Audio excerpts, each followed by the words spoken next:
मेरे प्रिय दोस्तों, इस वीडियो में परमहंस योगानंद के अमूल्य विचार है। जब आप इस वीडियो को पूरा देखेंगे तभी आपको समझ में आएगा। धन्यवाद। परमहंस योगानंद के विचारों पर आधारित यह समझाने का प्रयास किया गया है कि क्या हम अपने कर्मों की वजह से गरीब बनते हैं। यह लेख उनके आध्यात्मिक दृष्टिकोण और जीवन के गहरे सत्यों पर आधारित है। परमहंस योगानंद और उनके दृष्टिकोण का परिचय। परमहंस योगानंद ने अपने ग्रंथों और शिक्षाओं के माध्यम से बताया कि मनुष्य का जीवन उसके कर्मों का प्रतिबिंब होता है। योगानंद ने कर्म के सिद्धांत और इसके परिणाम स्वरूप जीवन में आने वाली परिस्थितियों को गहराई से समझाया। उनके अनुसार हर इंसान का वर्तमान जीवन उसके पूर्व जन्म और वर्तमान के कर्मों का नतीजा है। कर्म का सिद्धांत और गरीबी। परमहंस योगानंद के विचारों के अनुसार कर्म 3 प्रकार के होते हैं। संचित कर्म, ये वह कर्म है जो हमारी आत्मा के साथ पिछले जन्मों से जुड़े हुए हैं। प्रारब्ध कर्म, ये हमारे वर्तमान जीवन में उन संचित कर्मों का फल है। क्रियमाण कर्म, ये वे कर्म हैं जो हम इस जीवन में करते हैं और जो हमारे भविष्य को प्रभावित करते हैं। गरीबी, धन, स्वास्थ्य और जीवन की अन्य परिस्थितियां हमारे प्रारब्ध कर्मों से निर्धारित होती हैं। अगर कोई गरीब है तो इसका मतलब यह नहीं कि वह केवल अपने वर्तमान कर्मों का परिणाम झेल रहा है। यह संभव है कि वह अपने पिछले जन्मों के संचित कर्मों का फल भोग रहा हो। गरीबी के आध्यात्मिक कारण। पूर्व जन्म के कर्म। परमहंस योगानंद के अनुसार हमारी आत्मा जो अनुभव लेती है वह पिछले जन्मों के कर्मों का प्रभाव है। अगर किसी व्यक्ति ने पहले जन्म में धन का दुरुपयोग किया या दूसरों का शोषण किया तो यह संभव है कि अगले जन्म में वह गरीबी का सामना करे। वर्तमान जीवन के कर्म।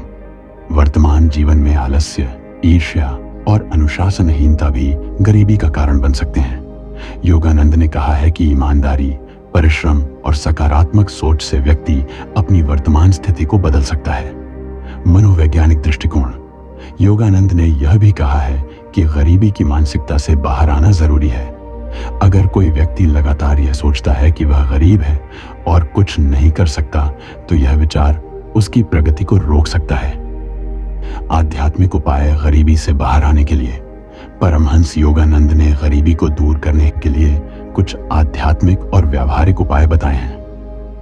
ध्यान और आत्मचिंतन। ध्यान और प्रार्थना से व्यक्ति अपने भीतर छुपी असीम शक्ति को पहचान सकता है।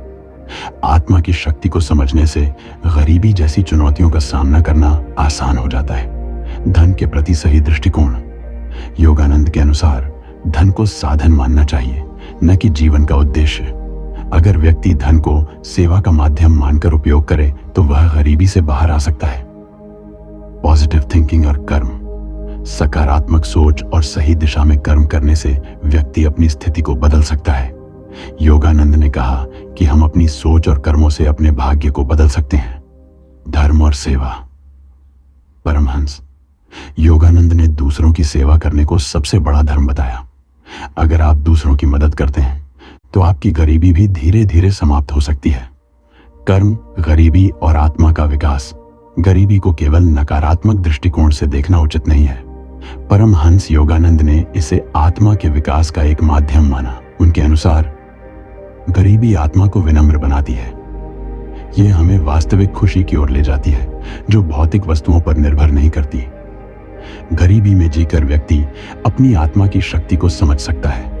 परमहंस योगानंद एक महान आध्यात्मिक गुरु और विचारक थे जिन्होंने अपने विचारों और शिक्षाओं के माध्यम से जीवन के कई गहरे रहस्यों को उजागर किया। उनके विचार इस प्रश्न का उत्तर देने में सहायक हो सकते हैं कि क्या हम अपने कर्मों की वजह से गरीब बनते हैं। योगानंद के अनुसार कर्म और भाग्य के बीच का संबंध गहरा और जटिल है। योगानंद ने अपने जीवन और लेखन में कर्म के सिद्धांत को बहुत विस्तार से समझाया है। उनके विचारों के अनुसार हमारे वर्तमान जीवन की परिस्थितियां जैसे गरीबी, अमीरी, सुख दुख आदि हमारे अतीत के कर्मों का परिणाम होती हैं। आइए इस पर और विस्तार से चर्चा करें। कर्म का सिद्धांत। योगानंद ने कर्म को एक सार्वभौमिक सिद्धांत माना है जो यह निर्धारित करता है कि हम क्या बोते हैं और क्या काटते हैं। उनका कहना था कि प्रत्येक कार्य एक ऊर्जा उत्पन्न करता है जो समय के साथ हमें किसी न किसी रूप में वापस मिलती है। अगर कोई व्यक्ति अपने कर्मों में नकारात्मकता, आलस्य और अज्ञानता का पालन करता है तो यह उसके जीवन में गरीबी या कठिनाई का कारण बन सकता है। गरीबी और कर्म का संबंध। योगानंद ने गरीबी को केवल भौतिक स्थिति नहीं माना, बल्कि मानसिक और आध्यात्मिक स्थिति के रूप में भी देखा। उन्होंने कहा कि अगर कोई व्यक्ति अपने अतीत के जीवन में दूसरों का शोषण करता है, आलसी रहता है या अपनी क्षमताओं का सदुपयोग नहीं करता, तो इसका परिणाम गरीबी के रूप में सामने आ सकता है। सकारात्मक कर्म और समृद्धि। योगानंद ने यह भी सिखाया कि गरीबी का सामना करने का सबसे अच्छा तरीका सकारात्मक और सशक्त कर्म करना है। उनके अनुसार मेहनत और ईमानदारी से किए गए कर्म व्यक्ति को गरीबी से बाहर निकाल सकते हैं। ध्यान और आत्मनिरीक्षण से व्यक्ति अपनी आंतरिक शक्तियों को पहचान सकता है और अपने भाग्य को बदल सकता है। ध्यान और कर्मयोग का महत्व। योगानंद ने कर्मयोग और ध्यान को गरीबी से मुक्ति का मार्ग बताया। उन्होंने सिखाया कि ध्यान के माध्यम से व्यक्ति अपने जीवन के गहरे उद्देश्यों को समझ सकता है और अपनी मानसिकता को बदल सकता है। अगर व्यक्ति अपनी मानसिकता को सकारात्मक और सशक्त बनाता है तो उसकी भौतिक स्थिति में भी सुधार होता है।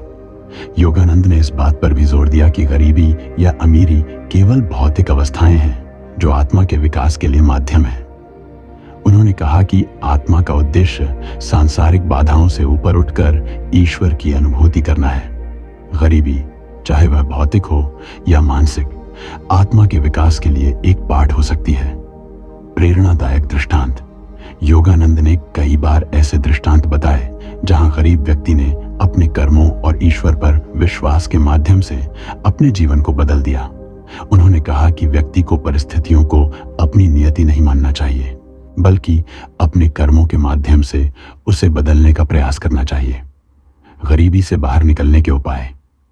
योगानंद ने गरीबी से बाहर निकलने के लिए निम्नलिखित उपाय सुझाए। ध्यान और प्रार्थना। रोज ध्यान करें और ईश्वर से मार्गदर्शन मांगें। सकारात्मक सोच। अपनी मानसिकता को सकारात्मक रखें। मेहनत और धैर्य। मेहनत और धैर्य के साथ अपने लक्ष्यों की ओर बढ़ें। आत्म सुधार। अपने अतीत के नकारात्मक कर्मों को पहचानें और उन्हें सुधारें। दान और परोपकार। दान और परोपकार से व्यक्ति अपने कर्मों को सुधार सकता है। अंतिम विचार। परमहंस योगानंद के अनुसार हम अपने कर्मों के कारण गरीब बन सकते हैं, लेकिन गरीबी स्थायी नहीं है। अगर व्यक्ति सच्चे दिल से अपने कर्मों को सुधारने का प्रयास करे तो वह अपनी परिस्थितियों को बदल सकता है।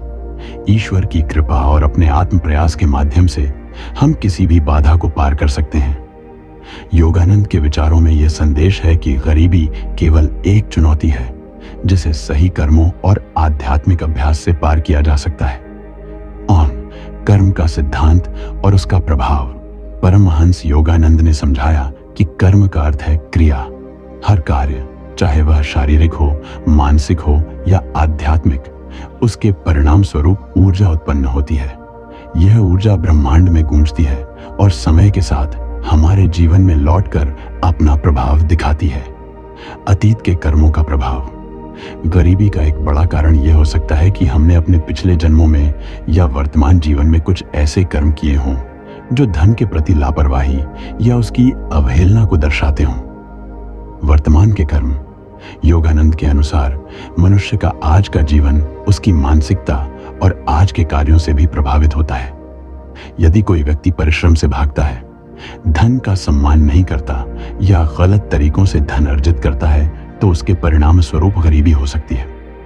धन और आध्यात्मिकता का संबंध। योगानंद कहते हैं कि धन का अभाव केवल भौतिक स्थिति नहीं है, बल्कि यह आत्मा की शक्ति और चैतन्यता की कमी का प्रतीक हो सकता है। उनका मानना था कि जो व्यक्ति अपने अंदर आत्मविश्वास, सकारात्मकता और ईश्वर के प्रति समर्पण को विकसित करता है, वह धन की कमी से मुक्त हो सकता है। सकारात्मक सोच और आध्यात्मिक अभ्यास। गरीबी को दूर करने के लिए योगानंद ने ध्यान, प्रार्थना और सकारात्मक विचारधारा को महत्वपूर्ण बताया। उनका कहना था कि ईश्वर से जुड़ने और आत्मा की शक्ति को पहचानने से मनुष्य अपने जीवन की हर कठिनाई को पार कर सकता है। गरीबी से मुक्ति के उपाय। योगानंद ने गरीबी से बाहर निकलने के लिए कुछ विशिष्ट उपाय सुझाए। ध्यान, और प्रार्थना। नियमित ध्यान करने से मानसिक शांति और स्पष्टता मिलती है, जो सही निर्णय लेने में सहायक होती है।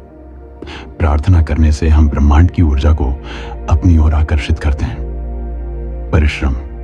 योगानंद ने कहा है कि मेहनत और लगन से किए गए कार्य हमेशा सफलता लाते हैं। धन का सम्मान। धन को सद्गुणों और समाज सेवा के लिए उपयोग करना चाहिए। इससे धन की पवित्रता बनी रहती है और वह सदैव हमारी ओर आकर्षित होता है। अहंकार से बचें। योगानंद के अनुसार अहंकार और लालच भी गरीबी का कारण बन सकते हैं। सच्ची विनम्रता और सेवा भाव से ईश्वर और समाज का आशीर्वाद प्राप्त होता है। आध्यात्मिक दृष्टिकोण से गरीबी का महत्व। परमहंस योगानंद ने यह भी बताया कि गरीबी एक सीखने की अवस्था हो सकती है। यह आत्मा को विनम्र बनाती है और मनुष्य को सिखाती है कि सच्चा सुख केवल धन में नहीं, बल्कि ईश्वर की भक्ति और आत्मिक संतोष में है। धैर्य और सहनशीलता। गरीबी में जीने से मनुष्य में धैर्य, सहनशीलता और आत्मनिर्भरता का विकास होता है। भौतिकता से ऊपर उठना। योगानंद के अनुसार जो व्यक्ति गरीबी में भी ईश्वर का स्मरण करता है और अपने कर्मों पर ध्यान देता है, वह सच्ची समृद्धि को प्राप्त करता है। कर्मों को बदलने की शक्ति। योगानंद ने यह भी बताया कि हर व्यक्ति अपने कर्मों को बदल सकता है।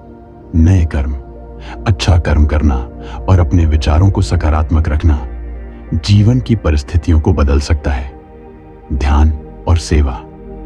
ध्यान और सेवा के माध्यम से हम अपने पुराने कर्मों के प्रभाव को कम कर सकते हैं। धन और आध्यात्मिकता का संबंध। योगानंद कहते हैं कि धन का अभाव केवल भौतिक स्थिति नहीं है, बल्कि यह आत्मा की शक्ति और चैतन्यता की कमी का प्रतीक हो सकता है।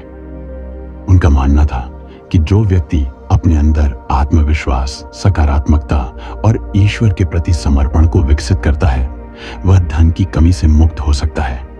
सकारात्मक सोच और आध्यात्मिक अभ्यास। गरीबी को दूर करने के लिए योगानंद ने ध्यान, प्रार्थना और सकारात्मक विचारधारा को महत्वपूर्ण बताया। उनका कहना था कि ईश्वर से जुड़ने और आत्मा की शक्ति को पहचानने से मनुष्य अपने जीवन की हर कठिनाई को पार कर सकता है। गरीबी से मुक्ति के उपाय। योगानंद ने गरीबी से बाहर निकलने के लिए कुछ विशिष्ट उपाय सुझाए। ध्यान और प्रार्थना। नियमित ध्यान करने से मानसिक शांति और स्पष्टता मिलती है, जो सही निर्णय लेने में सहायक होती है। प्रार्थना करने से हम ब्रह्मांड की ऊर्जा को अपनी ओर आकर्षित करते हैं। परिश्रम। योगानंद ने कहा है कि मेहनत और लगन से किए गए कार्य हमेशा सफलता लाते हैं। धन का सम्मान। धन को सद्गुणों और समाज सेवा के लिए उपयोग करना चाहिए। इससे धन की पवित्रता बनी रहती है और वह सदैव हमारी ओर आकर्षित होता है। अहंकार से बचें। योगानंद के अनुसार अहंकार और लालच भी गरीबी का कारण बन सकते हैं। सच्ची विनम्रता और सेवा भाव से ईश्वर और समाज का आशीर्वाद प्राप्त होता है। परमहंस योगानंद ने यह भी बताया कि गरीबी एक सीखने की अवस्था हो सकती है। यह आत्मा को विनम्र बनाती है और मनुष्य को सिखाती है कि सच्चा सुख केवल धन में नहीं, बल्कि ईश्वर की भक्ति और आत्मिक संतोष में है। गरीबी में जीने से मनुष्य में धैर्य, सहनशीलता और आत्मनिर्भरता का विकास होता है। भौतिकता से ऊपर उठना। योगानंद के अनुसार जो व्यक्ति गरीबी में भी ईश्वर का स्मरण करता है और अपने कर्मों पर ध्यान देता है, वह सच्ची समृद्धि को प्राप्त करता है। कर्मों को बदलने की शक्ति। योगानंद ने यह भी बताया कि हर व्यक्ति अपने कर्मों को बदल सकता है। नए कर्म। अच्छा कर्म करना और अपने विचारों को सकारात्मक रखना जीवन की परिस्थितियों को बदल सकता है। ध्यान और सेवा। ध्यान और सेवा के माध्यम से हम अपने पुराने कर्मों के प्रभाव को कम कर सकते हैं। निष्कर्ष। परमहंस योगानंद का यह मानना था कि गरीबी हमारे कर्मों का परिणाम हो सकती है, लेकिन यह स्थायी नहीं है। आत्मा की असीम शक्ति और ईश्वर की कृपा से मनुष्य हर बाधा को पार कर सकता है। उनकी शिक्षाएं हमें सिखाती हैं कि गरीबी को एक अवसर की तरह देखें और अपने कर्मों, विचारों और आध्यात्मिक अभ्यास के माध्यम से इसे दूर करें।